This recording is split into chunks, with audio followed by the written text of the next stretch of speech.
All right, yeah. Thanks a lot. It's really an honor and a pleasure to be here. It's almost surreal to meet all of the parachain teams and Parity after having been working on this for so long. Yeah, congrats to the organizers. This event has been awesome, truly. Yeah, I'm Francisco. I've been working at Moonbeam for around a year and a half now on ecosystem development.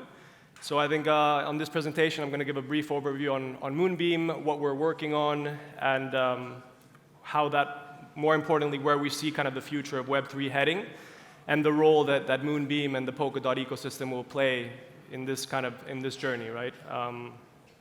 And I know there's been a lot of presentations so far, so I'll try to keep it short and sweet, and if there's time at the end, maybe we can open it up for questions, or yeah. I won't spend too much time on this, to be honest. I feel like I'm going to be preaching to the choir here, talking about Polkadot. But yeah, I think when I think about Polkadot, what's important for us is this concept of specialization and interoperability, right? I think this is the first time that we've seen kind of this layer 0 infrastructure where blockchains can specialize in doing one thing very good and then kind of delegate and have this kind of comparative advantage with other parachains, right? And then the ecosystem kind of creates this kind of network effect that's very powerful, right? Because each parachain can leverage what they're very good at. And combine that with interoperability, and then it creates something truly unique, right? So this is why we were very much bullish about Polkadot since the beginning, and why we decided to build on Polkadot after kind of studying the landscape. And yeah, I mean, you all know about kind of this stuff. Maybe this was more for the people that are not completely aware of Polkadot. But the one thing I would push on this slide is this concept of XCM, right? I think XCM will play a very important role in Polkadot and in Polkadot's story. So I would encourage all parachain teams to start diving deep into it. And I know for us as a team at Moonbeam, we really want to work as much as possible with other parachains to develop as many unique use cases within the Polkadot ecosystem. I think this is one of the biggest differentiators for us, right? So we really need to work as much as possible to develop those.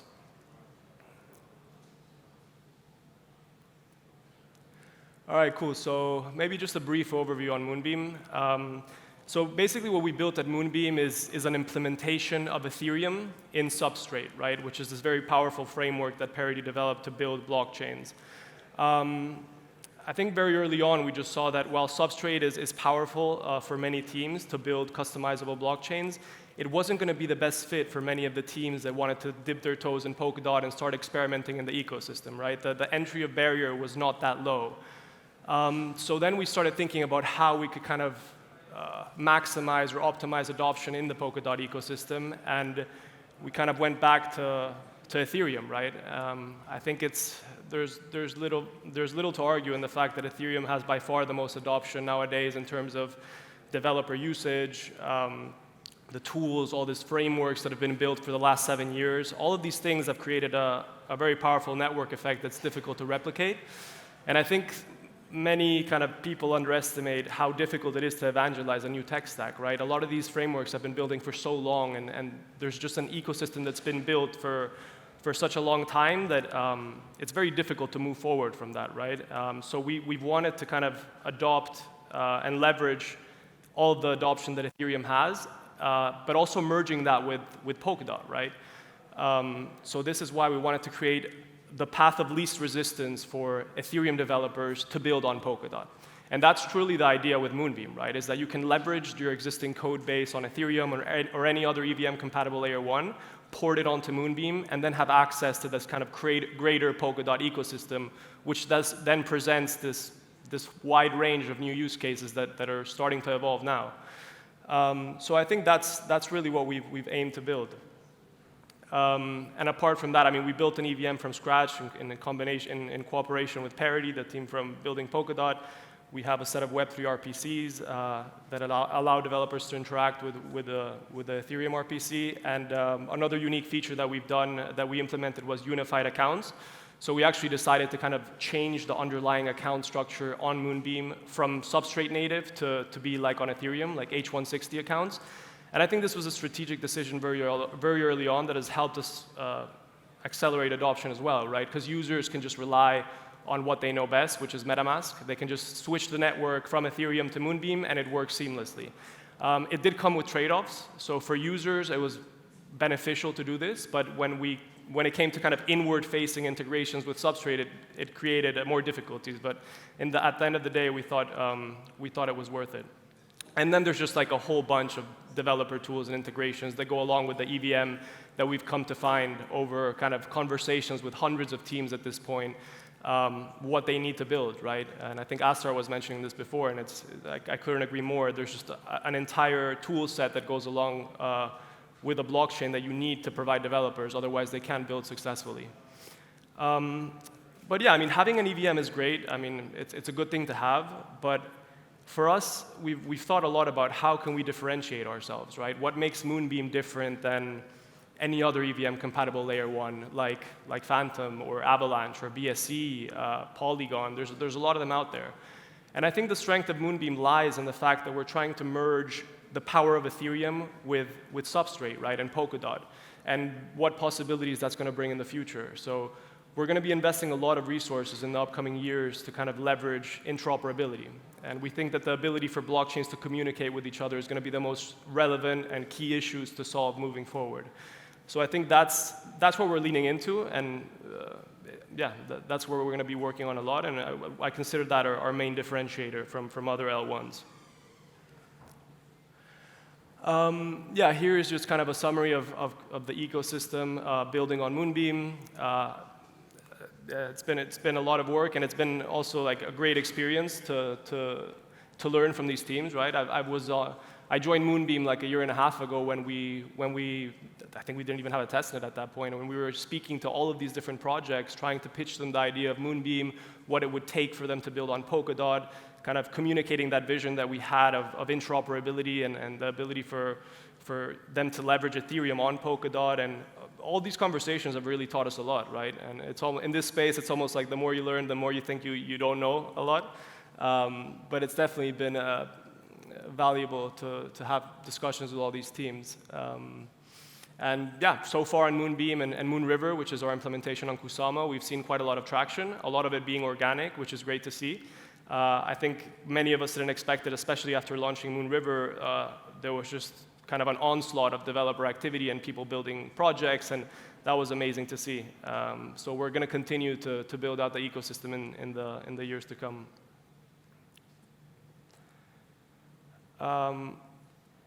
Yeah, so here, just wanted to highlight kind of like the prerequisites, right, to bootstrap an ecosystem on Polkadot. And this just came, again, from speaking to teams, right? Especially when it comes to DeFi in particular, we spoke to many teams and found that it wasn't going to be easy as we thought, right? You speak to, I don't know, lending and borrowing protocols, you speak to DEXs, you speak to derivative protocols, and all of them have like these very specific dependencies that without it, they're not going to deploy, right? They're not going to build. So then we had to go out and kind of carry out integrations with projects like the Graph, Covalent, MetaMask, right? Just the value of having MetaMask has increased adoption on Moonbeam significantly because, again, we just want to follow kind of the path of least resistance and reduce as much friction as possible. This is kind of our objective.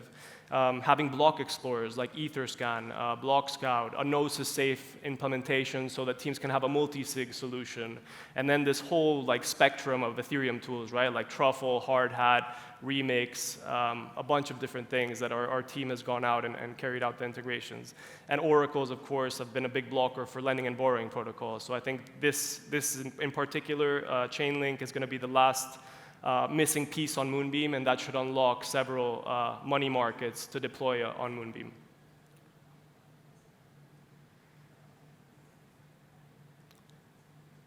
All right, yeah, so this is kind of what we've come to find from having spoken to several teams at this point.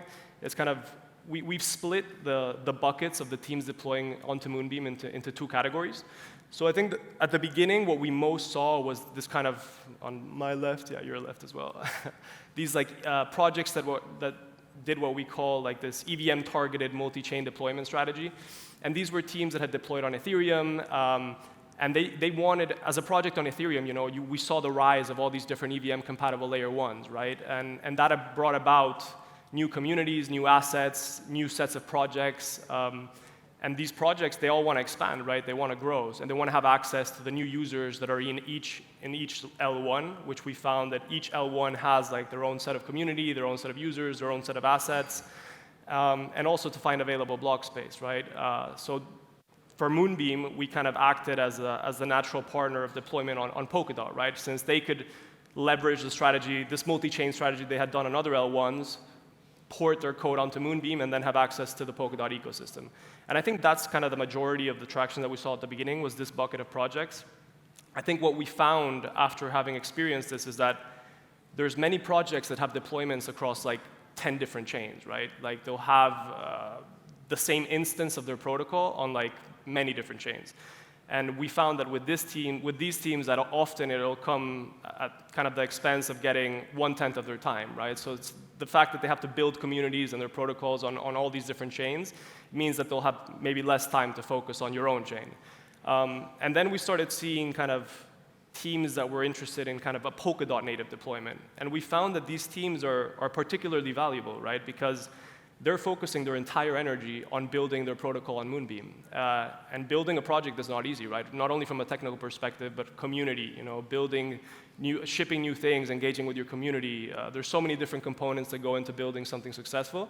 And the projects that are building natively on Moonbeam and Moonriver are incredibly vested in the ecosystem, right? And they take a lot of feedback from everyone, and we're starting to see some that are starting to leverage kind of the interoperability use cases that Polkadot provides, this is what excites us, right? We want projects that use the EVM, but are then kind of using Substrate as well to leverage XCM and all these different use cases that are going to be born from it.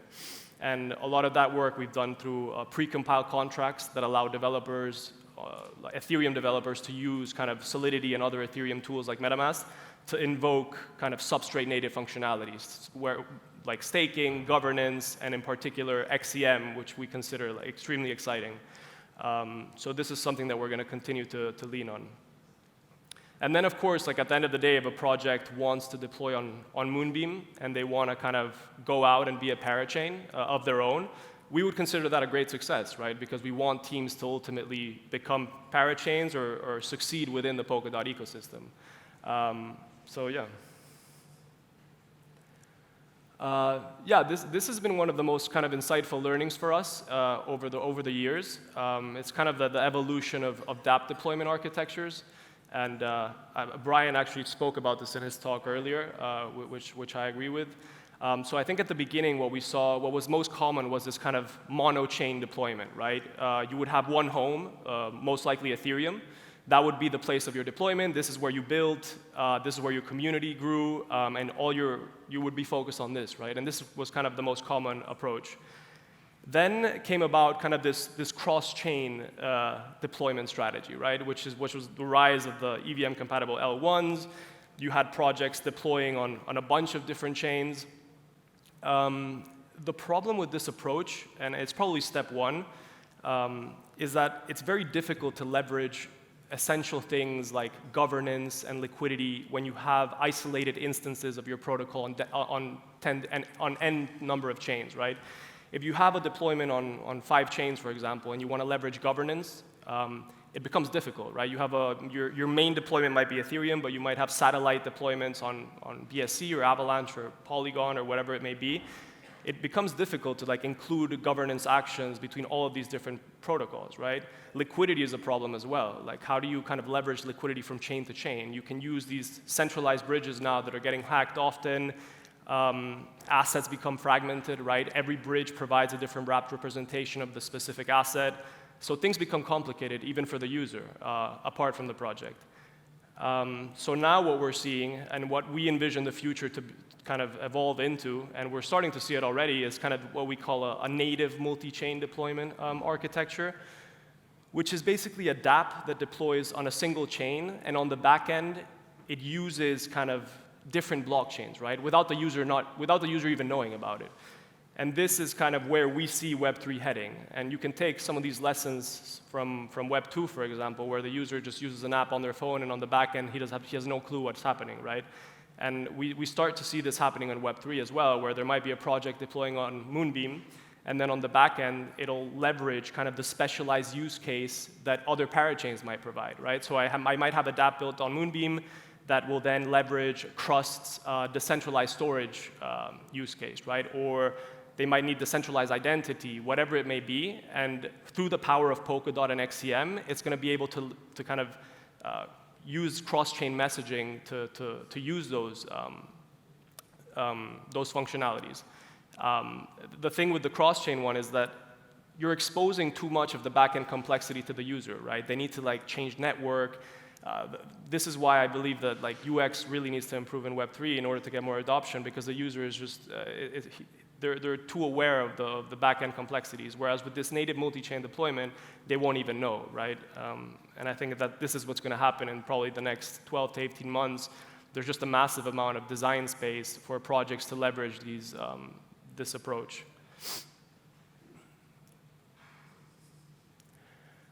So this is one example of us kind of leveraging Polkadot's interoperability, and probably the most immediate use case is just asset transfers, right? So we created what we call XC20s, which in essence are basically substrate native assets, like DOT, like KSM, like Akala or Karura or Astar, and these assets can be represented as ERC20s within Moonbeam's EVM, right? And that allows for kind of substrate native assets to natively move from parachain to parachain, which is already like a significant step forward in terms of interoperability on Polkadot. But also it allows for these assets to be used in DeFi protocols, right? So there's many parachain teams that might not specialize in DeFi, but they'll want their tokens to be traded, to be used as collateral, to be used in LP pools on DEXs. So I think this is going to be an important story for Moonbeam, is bootstrapping kind of substrate native assets within the DeFi ecosystem of Moonbeam. And recently it's possible not only to like convert substrate native assets to XC20s, but also mint new assets on Moonbeam. So yeah, and we're going to continue to explore having these scenarios where we might take assets from Moonbeam, move them over to Akala or A-Star, and things like this. And I think the more we push on this, the more the Polkadot ecosystem will differentiate itself from other layer ones. And you kind of see this, you see the market evolving in this direction, right? You have all these different isolated layer ones, and there's demand from the market to move them around and to use cross-chain operations. The problem is that the layer ones weren't natively built for interoperability, right? So it becomes a problem. And you kind of see it, you see the trend now, right? The Avalanche announced their subnets. I think recently BSC announced they're building side nets or some sort of sharding architecture.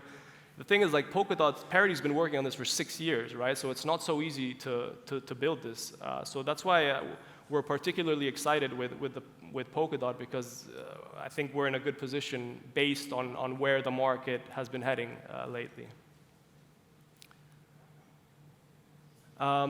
This is probably like a more complex use case using XCM on Moonbeam, and these are the types of use cases that excite us more. I think the asset transfers are good as a step one, and these are more complex use cases, right? And these are I think we'll see these more and more in the next year. This is basically, I don't know how many of you are acquainted with Lido. They basically provide kind of a derivative staking solution. It's very popular in Ethereum, where you basically stake an asset and you get a liquid representation of that asset in turn, right? So that you have locked tokens that are staking, but you get something liquid in return that you can then trade with or kind of leverage in other protocols. So Lido deployed on Moonriver, and their dApp lives on Moonriver, right? But they're actually calling smart contract operations via these precompiles that I mentioned. So they're actually allowing users to stake KSM on Kusama's relay chain, which is a separate chain, right, to Moonriver. But they're doing it via Moonriver through XCM, right? So XCM allows them to leverage XCM allows them to provide this solution, right, to users, and Lido is able to use kind of Solidity or smart contracts, which is easier for them. And this is a great example of what I think will take shape in the years to come with more dApps. This is what we want to see, right? dApps that are remote contract calling from parachain to parachain. And yeah, I don't even know what other use cases will come from this, but I'm sure this space is going to start developing more and more. We've spoken recently to teams as well that are tackling these problems that are not even inward focused towards Polkadot, but also how do you start making things interoperable between L1s, right? Because this is still a reality. I mean, there's still a bunch of L1s that have a lot of volume, but it's not so clear how to make them interoperable. So there's teams that are working on generic message passing between these chains, and even projects that are focusing their entire time on acting like an orchestration layer of sorts, where, for example, I'm Francisco, I might have kind of liquidity on chain A, and I want to take a loan on chain B, right, in the same protocol. Nowadays, you would have to bridge that liquidity over from chain B to chain A to chain B in order to use it as collateral to take a loan. And now there's projects that are kind of building kind of this accounting system that understands, okay, Francisco already has assets on chain A, we understand that, let's let him take a loan on chain B without having to actually bridge over the assets. And that's already kind of a step forward in interoperability. So at the end of the day, we really want to position Moonbeam as kind of a native place, or the best place to build natively multi-chain applications, right? Because we're focusing a lot of resources on optimizing for all these things, both inward-facing towards Polkadot using XCM, and given that a lot of our projects are also deployed on other L1s, we want to be able to provide interoperability solutions for those as well. So that's really how we want to position Moonbeam for developers in the years to come. So they know that, for example, this third use case, the native multi-chain, Moonbeam, we want to be that place, right? And this kind of relates to what I was just talking about. This kind of maybe the end goal, right, is that a user will kind of use an app, and on the back end, there's going to be kind of composable decentralized services. Maybe the mental model is similar to AWS, where a developer will sign in and they'll have the ability to use like specific modules, like whether it be for data storage or user identity. There's all these different modules that are very powerful on AWS that the user has no idea what's happening on the back end. And we see this kind of transitioning into Web3, right, where it won't be Amazon who supports or controls these things, but it will just be decentralized services. And Polkadot is perfectly positioned for this. So every parachain is going to act kind of as a module, a specialized module to build decentralized applications on the back end. The developers will probably need to be aware of these things, but the end user will just have no idea, and it's going to make for a lot more efficient use cases when building on Web3. So yeah, this is pretty much the end of the presentation. In terms of maybe what challenges lie ahead, I would say from the Polkadot perspective, I do consider that while there's a lot of power in the network of Polkadot, I would say that the collective collaboration between parachains is not so easy, right? It's already difficult to kind of build a team by yourself and manage an organization. Coordinating with a bunch of different organizations at the same time, or a bunch of teams, it's not such an easy thing to do. So I think the success of Polkadot will be largely contingent on the ability of parachains to be able to cooperate with each other. So I would really urge all parachain teams to work as much as possible with each other. We want to create these use cases using XCM. So yeah, I would say that's a significant one that's Polkadot specific, that's important. I think UX needs to improve as well. Like right now, the UX in Web3 is terrible. Like I said before, the user just has to deal with too many things. So I do think that there's going to be a lot of space for UX to develop. And a lot of it is just because I don't think UX is given a lot of significance, right? In many Web2 companies, a product team might have 100 people, and maybe 20 of them will be dedicated to UX alone, right? Whereas now it's very engineer-centric, and there might be one UX designer. So I do think that this will naturally improve over time, but that's another challenge. And then another Polkadot-specific one I would say is educational content, so getting more developers to build on Substrate, improving documentation. We've already met a couple of people at this conference alone that they're interested in Substrate, right? They want to become Substrate developers, and it's not so easy, right? There's not a lot of documentation, so I think there needs to be more educational support for developers to promote more development on Polkadot. So yeah, I think that's pretty much it. If you want to get in touch, there's those resources there. I'm always available on Telegram. Many of you I've already communicated with, or you might know me as FJ Agosti on Telegram or Discord, but I'm always available to kind of engage with different projects. If you're interested in building on Moonbeam, we'd be happy to speak to you. Yeah, and I hope this was insightful, and yeah, it was a pleasure. Thanks a lot for your time.